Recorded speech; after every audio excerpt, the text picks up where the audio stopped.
UGC के इस नए नियम ने सवर्ण समाज के हर लड़के को टारगेट कर दिया है।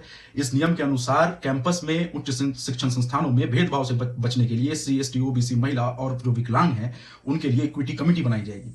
साथ में इस इक्विटी कमेटी के एवज में वहां पर इक्विटी स्क्वाड होगी जो कोई भी शिकायत का रिपोर्ट आपकी इक्वल अपॉर्चुनिटी सेंटर में करेगी। अब सोचिए, जिस देश में 90 से 95% मामले हरिजन एक्ट के यानी एससी एसटी एक्ट के फर्जी पाए जाते हों, उस देश में अगर इस तरह का कानून कोई आता है उच्च शिक्षण संस्थानों में, तो वहां के जो सवर्ण समाज के लड़के होंगे उनको कितनी तकलीफ झेलनी पड़ेगी। सोचिए कि पॉलिटिकली मोटिवेटेड या किसी राइवलरी के कारण किसी ने किसी पर आरोप लगा दिया तो आप पर इंक्वायरी बैठ जाएगी और आपको सजा भी हो सकती है।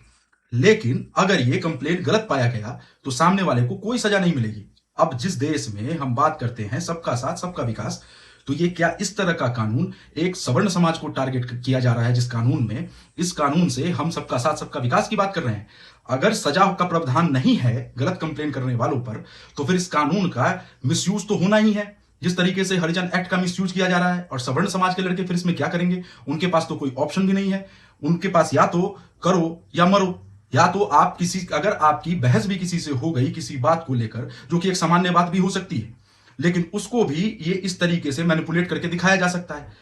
इस तरह के कानून को इस बड़े पैमाने पर लागू करने के लिए किसी ने ना मांगा था, ना कभी इस तरह का डिमांड हुआ था, बट सिर्फ दिखाने के लिए इस तरह के कानून को लाना और फिर समाज में भेदभाव और ज्यादा क्रिएट करना, ये कहां तक न्याय है?